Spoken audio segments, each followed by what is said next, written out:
بادلوں کی گرج اور بجلی کی چمک میرے اندر کے خوف کو مزید بڑھا رہی تھی۔ مجھے اچانک لگا کہ میں اس کمرے میں اکیلی نہیں ہوں، بلکہ میرے ساتھ میرے ماضی کے سائے بھی موجود ہیں۔ میرا ماضی جو بہت دردناک تھا، میری چھوٹی بہن زویا کا ماضی۔ زویا میری لاڈلی بہن تھی، ہم دونوں میں جسم اور روح کا رشتہ تھا، مگر 2 سال پہلے اس نے جو کیا، اس نے ہمارے خاندان کی عزت کو مٹی میں ملا دیا تھا۔ زویا گھر سے بھاگ گئی تھی ایک ایسی رات جب ہم سب سو رہے تھے، اور اپنی عزت اور ہمارے مان کو رون کر کسی نامعلوم شخص کے ساتھ چلی گئی۔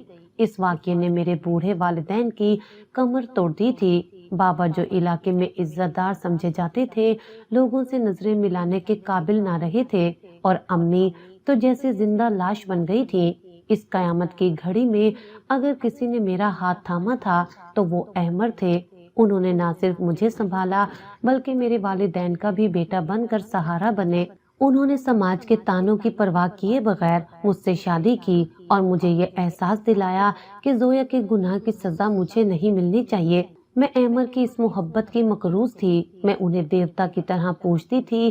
زویا کے جانے کے بعد میں نے قسم کھائی تھی کہ میں احمد کو کبھی شکایت کا موقع نہیں دوں گی اور کبھی کوئی ایسی بات نہیں کروں گی جس سے انہیں تکلیف ہو، مگر آج اسی احمد کے کورٹ سے ملنے والے اس فون نے مجھے شک کے کٹہرے میں لا کھڑا کیا تھا۔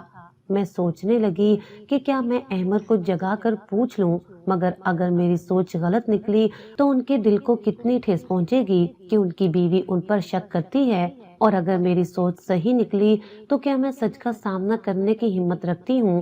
میں کشمکش کے سمندر میں غوطے کھا رہی تھی، کبھی فون رکھ دیتی اور کبھی دوبارہ اٹھا لیتی۔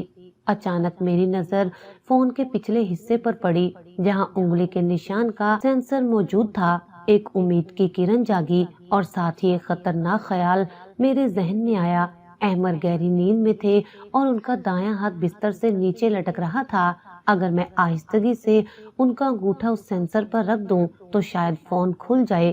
یہ ایک چوری تھی، یہ خیانت تھی، یہ ایک بیوی کے لیے انتہائی گرا پڑی حرکت تھی، مگر شک کا زہر میرے رگو پہ میں سرایت کر چکا تھا۔ میں نے فیصلہ کر لیا کہ میں یہ کر کے رہوں گی۔ میں اپنی جگہ سے اٹھی، میرے پاؤں من بھر کے ہو رہے تھے۔ میں دبے پاؤں بستر کے قریب گئی۔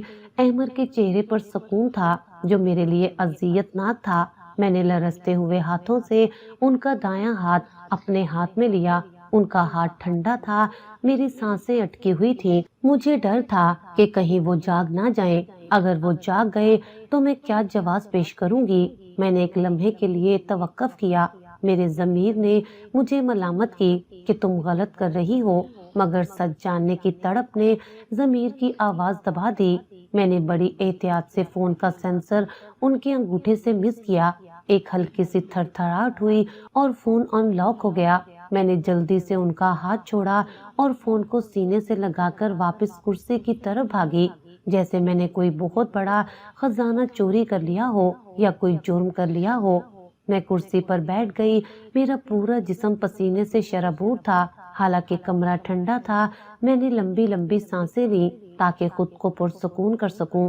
فون اب میرے قبضے میں تھا اور اس کے راز میرے سامنے کھلنے کے لیے تیار تھے۔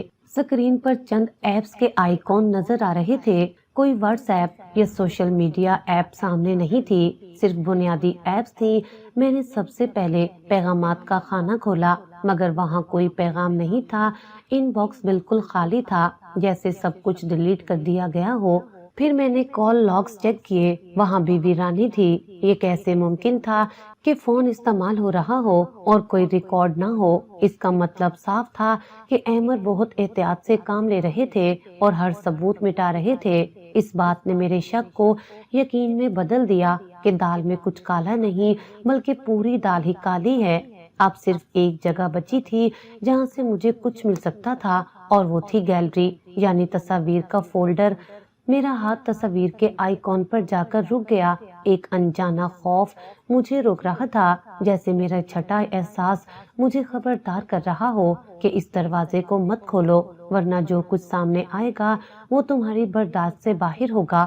مگر انسان فطرتاً متجسس ہے، میں نے آنکھیں بند کر کے ایک دعا مانگی اور پھر کانپتی انگلی سے گیلری پر کلک کر دیا۔ اسکرین پر تصاویر کا ایک سلسلہ نمودار ہوا۔ پہلی نظر میں تو مجھے کچھ سمجھ نہ آیا کیونکہ تصاویر دھندلی تھیں اور کم روشنی میں لی گئی تھیں، مگر جب میں نے پہلی تصویر کو کھول کر زوم کیا تو میرے حلق سے ایک دبی ہوئی چیخ نکل گئی اور میں نے بے اختیار اپنا ہاتھ اپنے منہ پر رکھ لیا تاکہ آواز باہر نہ نکلے۔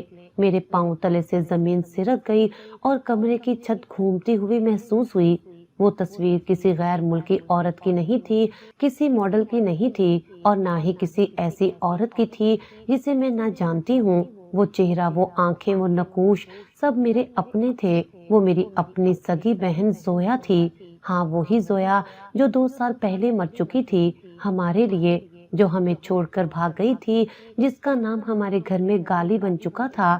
اس زویا کی تصویر احمد کے خفیہ فون میں کیا کر رہی تھی؟ میرا دماغ معاف ہو گیا۔ میں نے آنکھیں مل کر دوبارہ دیکھا کہ کہیں یہ میرا وہم تو نہیں، مگر تصویر جھوٹ نہیں بولتی، وہ زویا ہی تھی۔ مگر اس کا حلیہ دیکھ کر کلیجہ منہ کو آ گیا۔ وہ زویا نہیں تھی جو گھر سے بند سنور کر نکلی تھی۔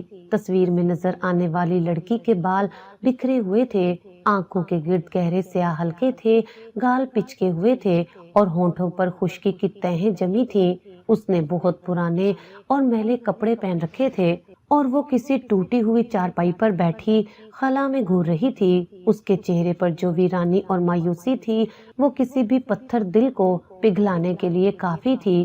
مگر میرا سوال یہ نہیں تھا کہ اس کی حالت ایسی کیوں ہے، میرا سوال یہ تھا کہ یہ تصویر احمر کے پاس کہاں سے آئی؟ کیا احمر زویا سے ملتے رہے ہیں؟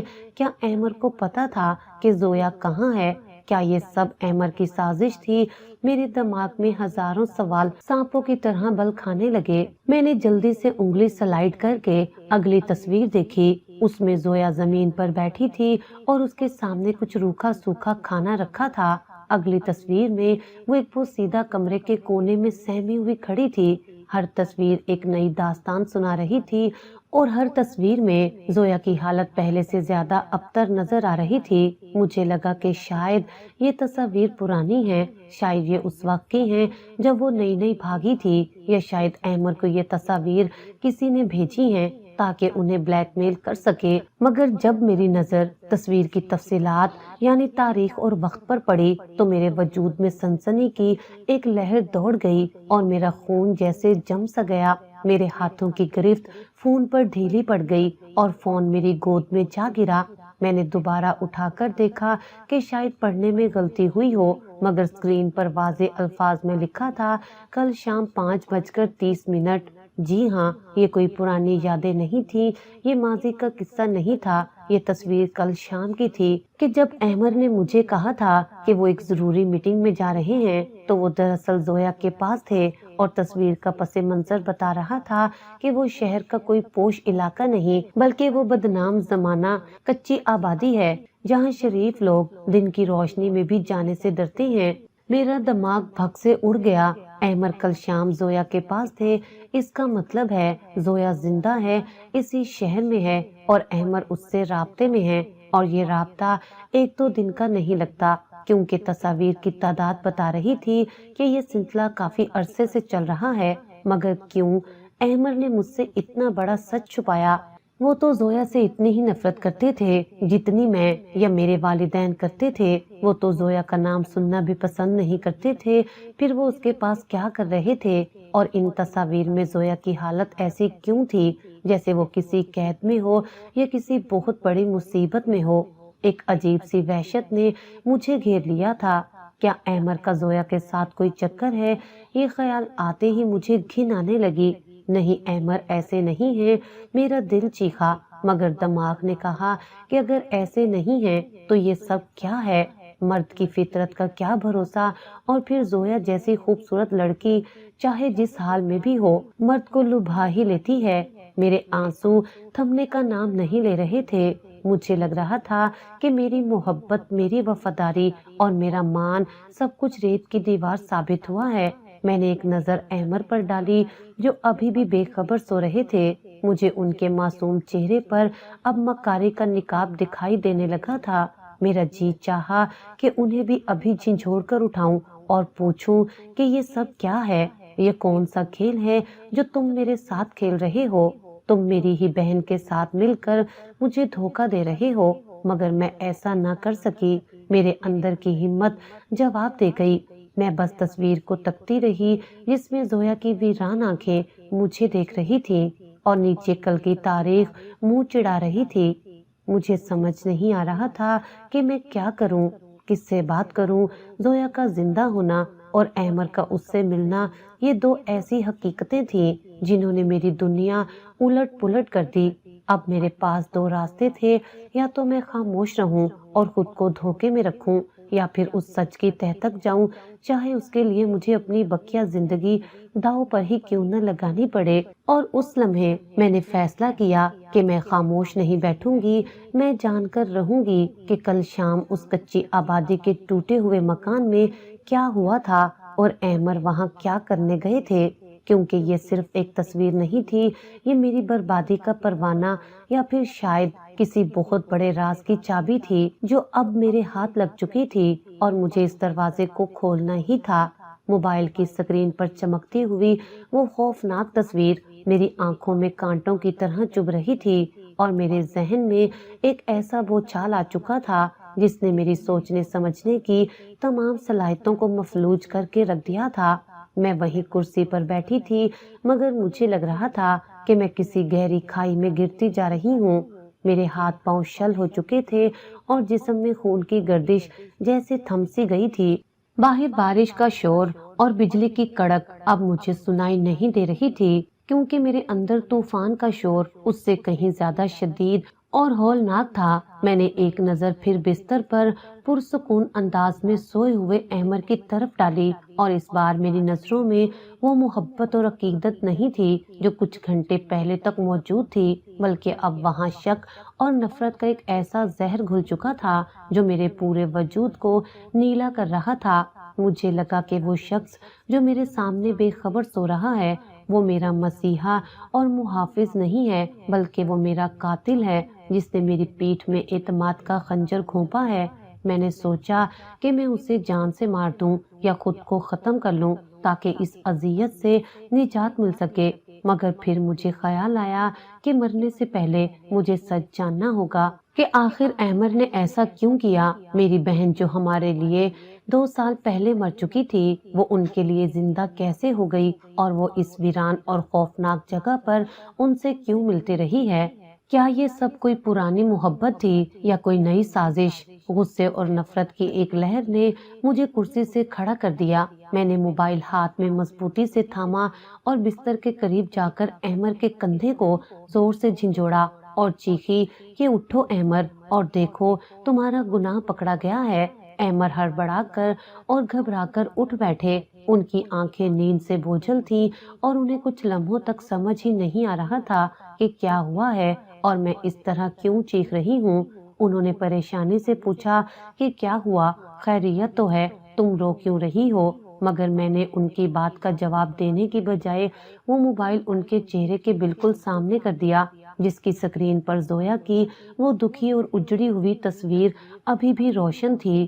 احمر کی نظر جیسے ہی موبائل پر پڑی، ان کے چہرے کا رنگ ایسے فک ہو گیا جیسے کسی نے ان کے جسم سے سارا خون نچوڑ لیا ہو۔